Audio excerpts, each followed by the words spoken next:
자, 오늘 하나님의 말씀은 창세기 42장 1절에서 17절까지의 말씀을 가지고 여러분과 말씀과 은혜를 나누기를 원합니다. 창세기 42장 1절에서 17절의 말씀입니다. 제가 가진 성경책은 구약성경 65페이지에 있습니다. 다 찾으신 줄 알고 저와 여러분은 한 절씩 교독하도록 하겠습니다. 제가 먼저 1절을 읽겠습니다. 그때에 야곱이 애굽에 곡식이 있음을 보고 아들들에게 이르되 너희는 어찌하여 서로 바라보고만 있느냐. 야곱이 또 이르되 내가 들은즉 저 애굽에 곡식이 있다 하니 너희는 그리로 가서 거기서 우리를 위하여 사오라. 그러면 우리가 살고 죽지 아니하리라 하매 요셉의 형 10사람이 애굽에서 곡식을 사려고 내려갔으나 야곱이 요셉의 아우 베냐민은 그의 형들과 함께 보내지 아니하였으니 이는 그의 생각에 재난이 그에게 미칠까 두려워함이었더라. 이스라엘의 아들들이 양식 사러 간 자 중에 있으니 가나안 땅에 기근이 있음이라. 때에 요셉이 나라의 총리로서 그 땅 모든 백성에게 곡식을 팔더니 요셉의 형들이 와서 그 앞에서 땅에 엎드려 절하매 요셉이 보고 형들인 줄 아나 모르는 채 하고 엄한 소리로 그들에게 말하여 이르되 너희가 어디서 왔느냐. 그들이 이르되 곡물을 사려고 가나안에서 왔나이다. 요셉은 그의 형들을 알아보았으나 그들은 요셉을 알아보지 못하더라. 요셉이 그들에게 대하여 꾼 꿈을 생각하고 그들에게 이르되 너희는 정탐꾼들이라 이 나라의 틈을 엿보려고 왔느니라. 그들이 그에게 이르되 내 주여 아니니이다. 당신의 종들은 곡물을 사러 왔나이다. 우리는 다 한 사람의 아들로서 확실한 자들이니 당신의 종들은 정탐꾼이 아니니이다. 요셉이 그들에게 이르되 아니라 너희가 이 나라의 틈을 엿보러 왔느니라. 그들이 이르되 당신의 종 우리들은 12 형제로서 가나안 땅 한 사람의 아들들이라. 막내 아들은 오늘 아버지와 함께 있고 또 하나는 없어졌나이다. 요셉이 그들에게 이르되 내가 너희에게 이르기를 너희는 정탐꾼들이라 한 말이 이것이니라.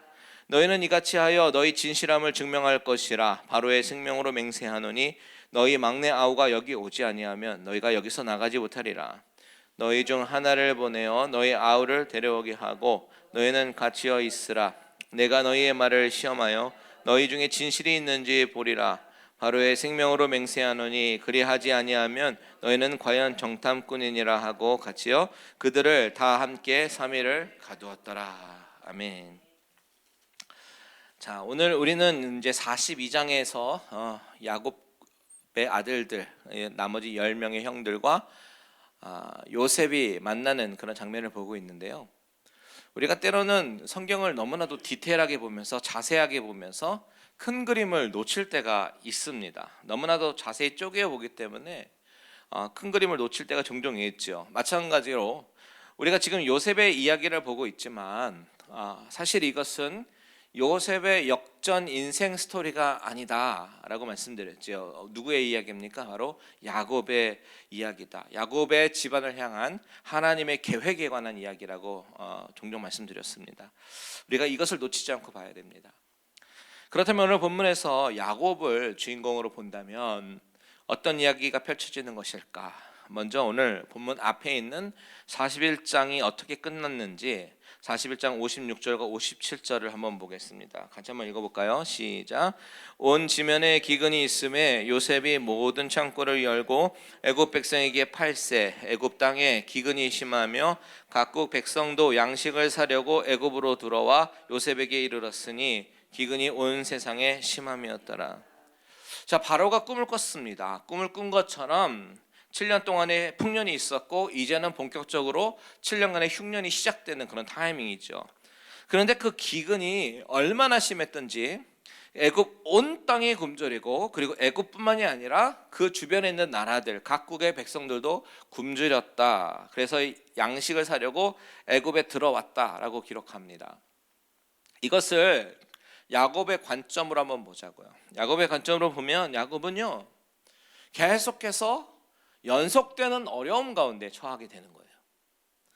야곱은 하나님이 할아버지 아브라함, 아버지 이삭 그때부터 내려오는 그 믿음의 그 가문을 주셨는데 그래서 믿음을 유지하고 있었는데 그의 인생을 바라보니까 얼마나 기구한지 형으로부터 죽을까봐 삼촌 라반의 집으로 피했지요. 라반의 집에서 갔는데 고생고생하며 살던 그런 경험도 있습니다. 삼촌하고도 사이가 별로 그렇게 좋지 않았습니다. 삼촌한테 속아서 아내도 레아를 먼저 얻었고 라헬을 나중에 얻었을 뿐만이 아니라 열심히 일했는데 그 노동력에 대한 대가 또한 합당하게 받지 못했습니다. 정말 고생하며 살았죠.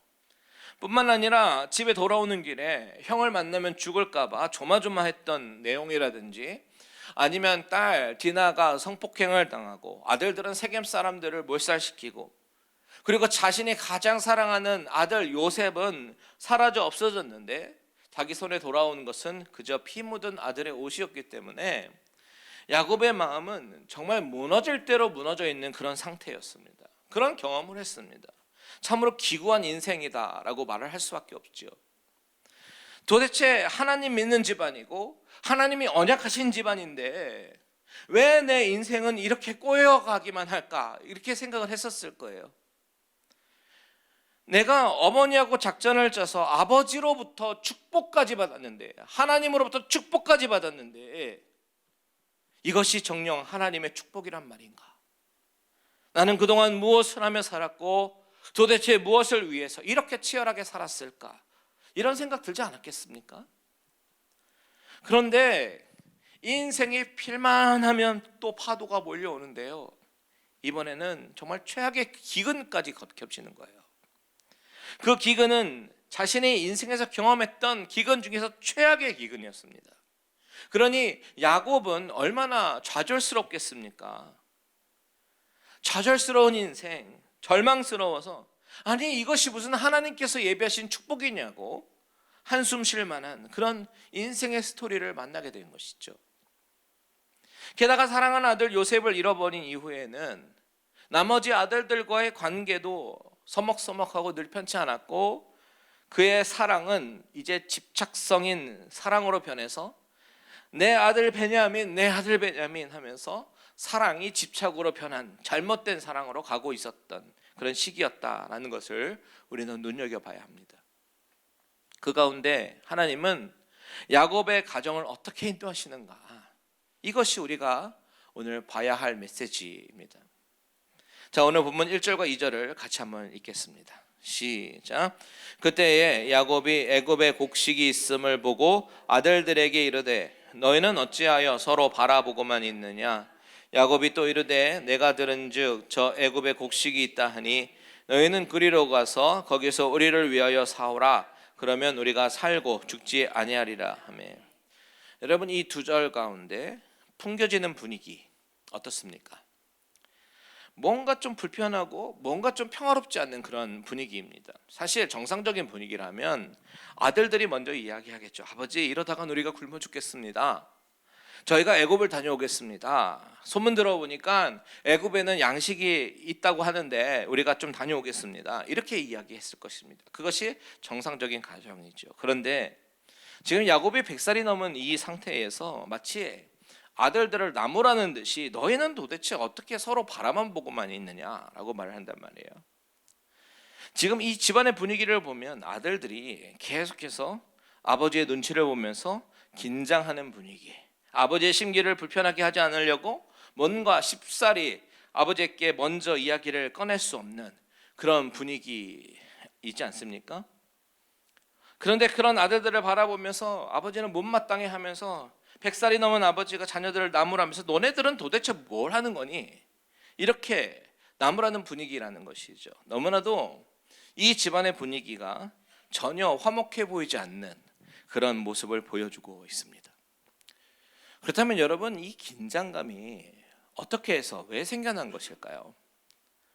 이 화목하지 못한 이 긴장을 잘 따져 들어가 보면 그것이 죄와 관련돼 있음을 발견합니다. 무슨 죄? 누구의 죄입니까? 바로 인간 안에 있는 이 죄성으로 시작된 불행을 우리가 발견하는 거예요. 아들들의 죄성은 무엇이냐면 시기와 질투, 거짓과 폭력에 있었습니다. 세겜 사람들을 거짓말로 잔혹하게 죽이는 학살도 저질렀습니다. 그렇다면 야곱은 어떻습니까? 야곱은 레아보다 라헬을 먼저 편애했고 나머지 아들보다 요셉을 편애했습니다. 하나님이 주시는 가정 가운데, 가정의 화목 가운데 온 식구가 한 상에 둘러서 먹고 마시며 사랑을 나누는 것이 하나님께서 디자인하신 가정의 모습이에요. 그런데 야곱은 어떤 그런 영적인 가장뿐만이 아니라 그런 어떤 가정의 리더로서 존경받는 가장의 모습으로 살았던 것이 아니라 그저 삐뚤어진 사랑의 방법으로 가정을 병들게 만들었죠. 하나님이 집안의 주인이 되어주셔서 하나님이 다스리시는 대로, 하나님이 다스리시는 원리대로 순종하고 서로 사랑하고 서로 존중하는 것이 하나님의 디자인인데, 그렇게 하지 못한 죄를 지은 장본인이 바로 야곱이었습니다. 그런데 문제는 야곱이 그것을 깨닫기는커녕 더욱더 베냐민을 끼고 돌면서 과거의 트라우마를 극복하지 못해서 살아가고 있는 그런 모습을 본문은 그리고 있습니다. 여전히 믿음의 길은 간다고 해요.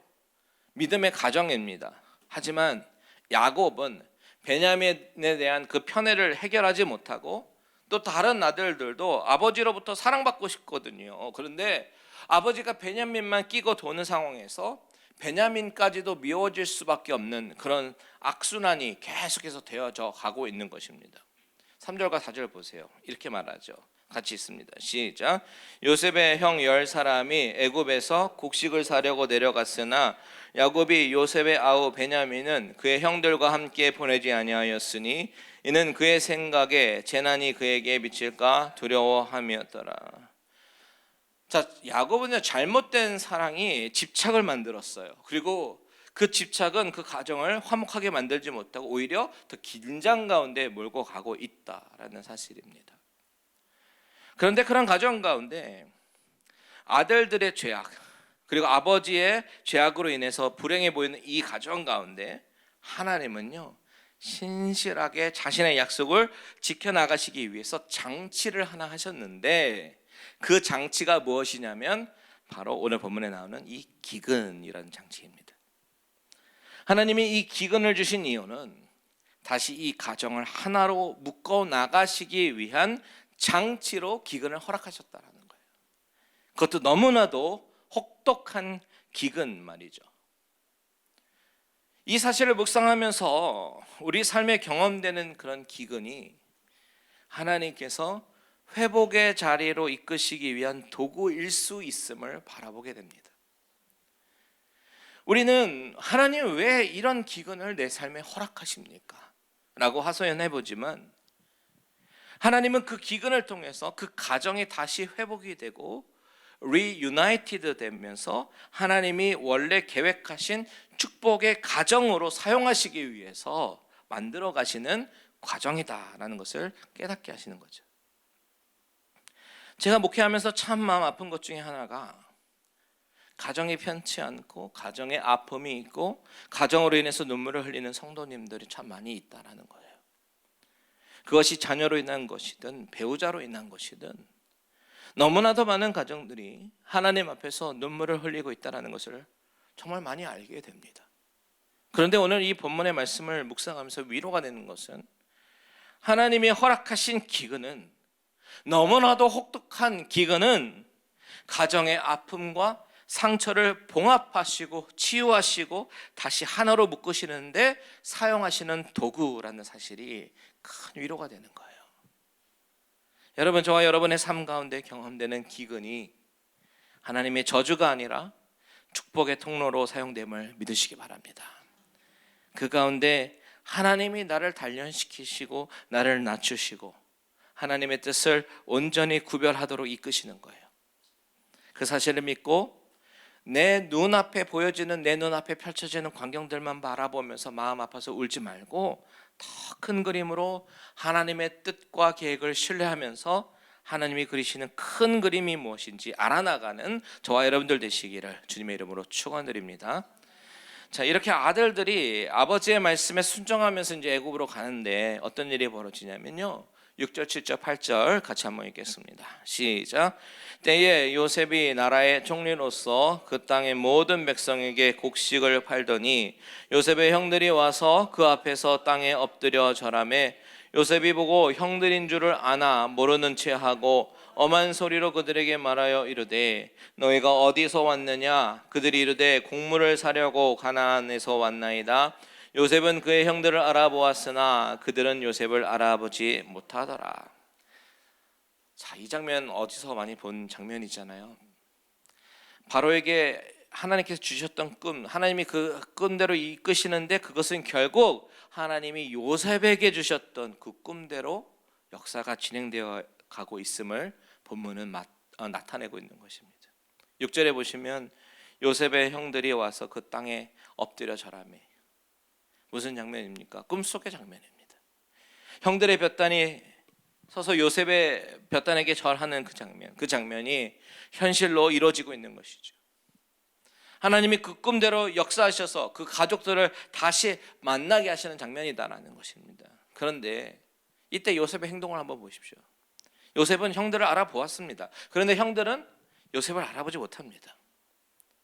그저 얼굴을 제대로 들지도 못한 채 곡물을 사려고 와서 가나안에서 왔습니다. 고개를 조아리며 있어요. 이때 7절에 보면 이런 이야기가 나오죠. 요셉이 보고 형들인 줄 아나 모르는 채 했다. 이런 얘기가 있습니다. 요셉이 형 하고 달려들면서 그들을 껴안고 울 수도 있는 상황이었고 아니면 그들을 한 명씩 불러서 복수할 수도 있는 상황이었습니다. 그런데 이도 아니고 저도 아니고요. 그냥 관찰하고 있었다라는 것입니다. 자신은 모르는 척하고 요셉이 아닌 척하고 형들의 반응을 관찰했다라는 것입니다. 왜 그랬을까요? 그 힌트가 9절에 나오죠. 9절 한번 보십시오. 시작. 요셉이 그들에게 대하여 꾼 꿈을 생각하고 그들에게 이르되 너희는 정탐꾼들이라 이 나라의 틈을 엿보려고 왔느니라. 자, 요셉이 뭘 생각했다고요? 꿈을 생각했대요. 꿈을. 이 결정적인 순간에 꿈을 생각한 거예요. 요셉이 천사표라서 천사처럼 용서만 하려고 하는 것이라기보다는 어쩌면 그의 마음속에 우리와 똑같은 성정이 있는 사람이기 때문에 분노가 있었을 수도 있고 보복하려는 그런 마음이 있었을 수도 있어요. 그렇지만 그 결정적인 순간에 옛날에 자기가 꾸었던 그 꿈을 떠올리게 하시는 거죠. 하나님이 그 꿈이 하나님이 주신 꿈이다라는 사실을 너무나도 확신하기 때문에 하나님께서 이 모든 것을 계획하셨구나. 이렇게 인정할 수밖에 없는 것이죠.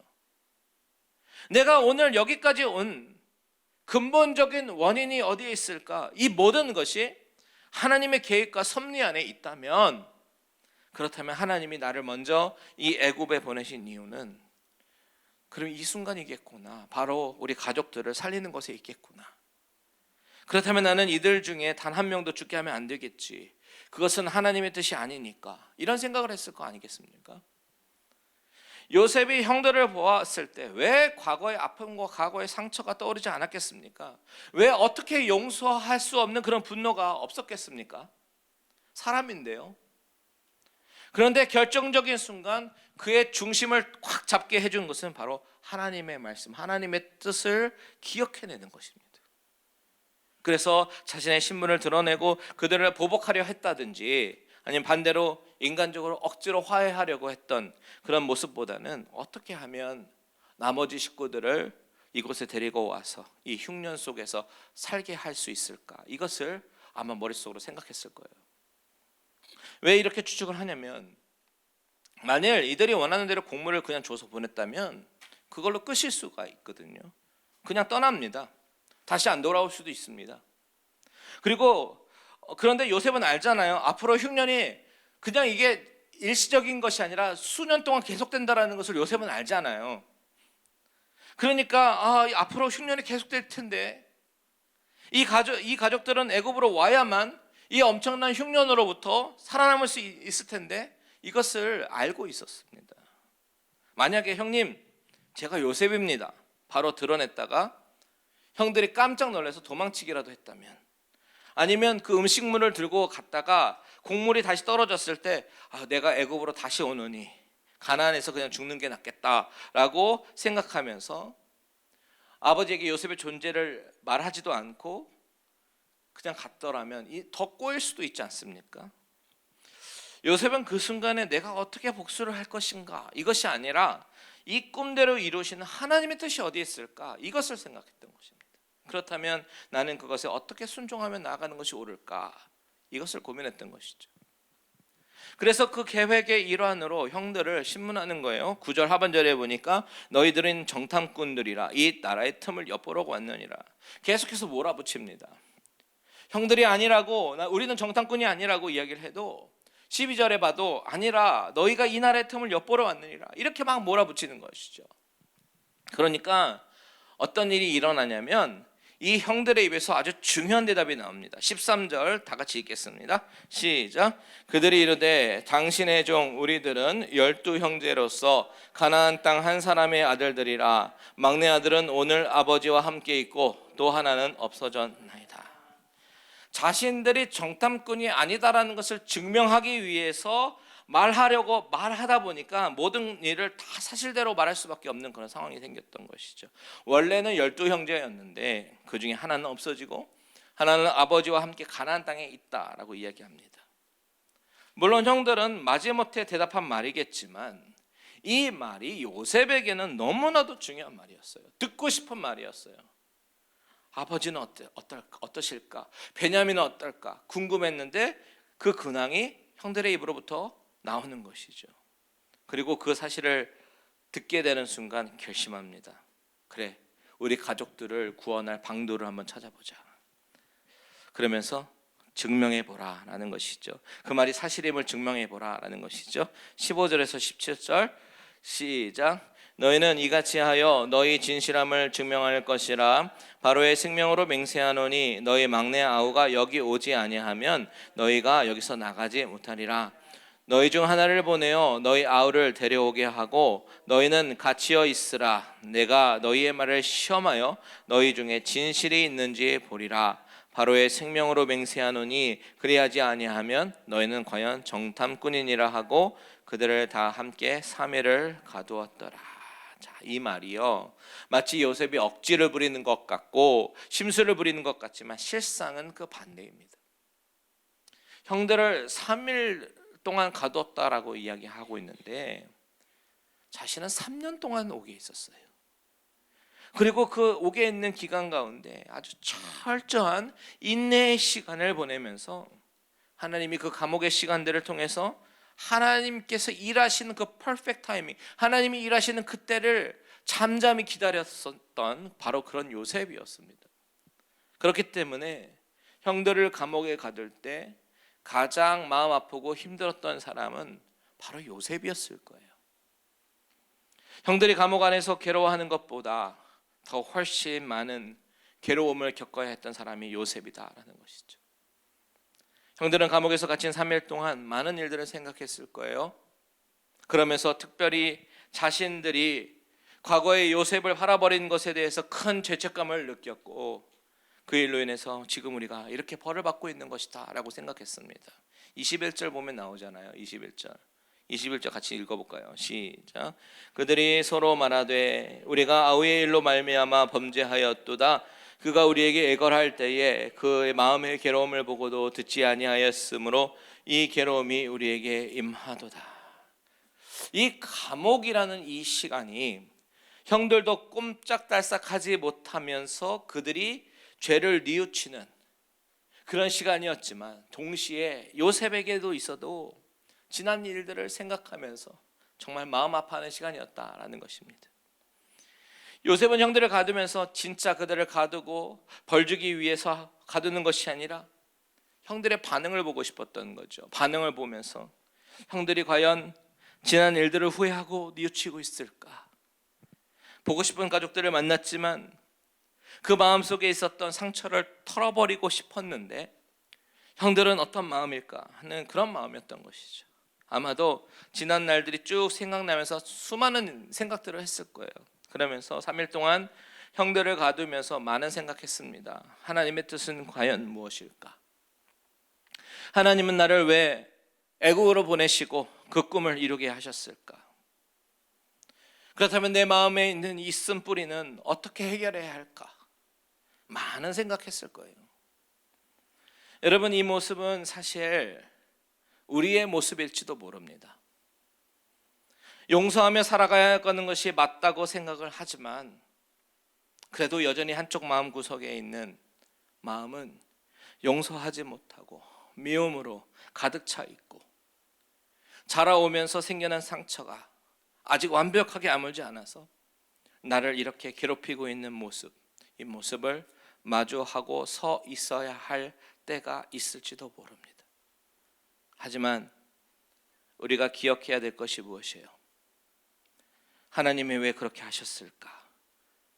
하나님의 계획은 무엇일까? 이것을 생각해 보아야 하는 것이죠. 지금 당장은 알 수 없어도, 지금 당장은 해석이 되지 않아도 분명히 하나님은 계획이 있으실 테니까요. 분명히 하나님은 선하신 하나님이셔서 나를 가장 선한 길로 인도하시는 참 좋으신 하나님이실 테니까요. 그 신실하신 하나님을 기억하면서 오늘 이 밤은 그 하나님 앞에서 우리가 좀 씨름했으면 좋겠습니다. 하나님, 나에게 주어진 이 시간 도대체 왜 허락하셨습니까? 어떤 뜻이 있습니까? 하나님 앞에 묻고 하나님 앞에서 내 상처가 치유함 받기를 간구하는 저와 여러분들 되시기를 주님의 이름으로 축원드립니다. 아멘.